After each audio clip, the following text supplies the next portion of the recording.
Alright, what's going on, guys? Welcome back to another Uriel NBA video.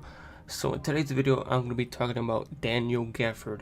Daniel Gafford was the Chicago Bulls' second-round pick in the 2019 NBA draft, and he exceeded a lot of expectations this year in his rookie year. Not only has he become the go-to backup center for the Chicago Bulls, but he also has the potential to become an above-average player and maybe even an all-star caliber player in the NBA with the Chicago Bulls. This year, Gafford averaged 5 points per game on 70% shooting from the field, 2.5 rebounds per game, and 1 block per game with only 43 games played. He could have played more games, but if you're a Bulls fan like me, you probably know that the almighty Jim Boylan, who's currently our head coach still, and he was the head coach this year, he decided to play Cristiano Felicio and Luke Cornett instead of Gafford to start out the year. It's safe to say that Gafford's stats would probably look better if Gafford got to play at the beginning of the year. Gafford showed in college that he is an athletic and defensive freak of nature,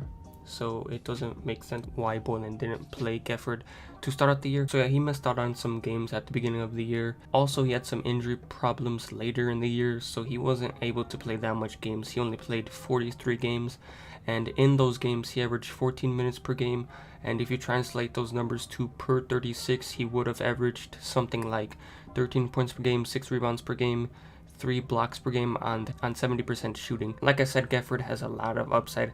After all, he is 6'10", and he has a 6'3" wingspan and a 33-inch vertical, and he also can run really fast. He has the motor and intensity to rally up the team and hype everyone and make everyone determined. His strengths are his defense and his athletic ability. He's always going to contest shots at the rim, and he has the ability to be an elite shot blocker as well. Against the Hornets, Gafford was able to tally 6 blocks. Another ability that Gafford has is his rebounding. He grabbed 8 rebounds against the Mavericks in December. He's also a rim-running big man who will, catch lobs and find a way to dunk on his opponents at least once a game.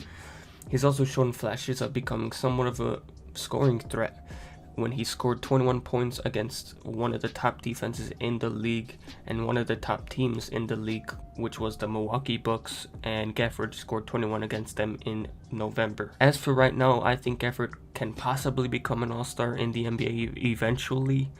The Bulls currently have Wendell Carter starting at center, but I think Gafford will still make an impact off the bench. I would compare Gafford to someone like DeAndre Jordan, Tyson Chandler, Clint Capella, and I think those comparisons are good because when you look at those guys, you realize that they took some time to develop into the player that they became, especially Capella, because in Clint Capella's rookie year, he only played 12 games total. So overall, I think Gafford needs some years to develop into the eventual great player that he'll become. To sum this video all up, I think Gafford has the potential to become a star player.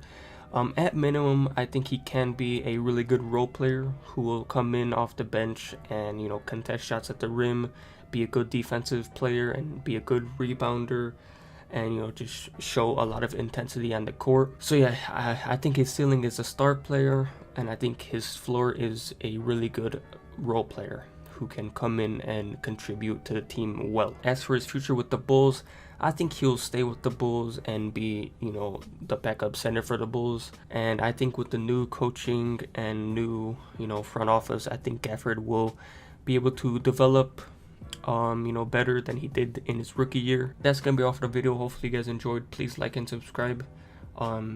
Share this video, and I'll see you next time.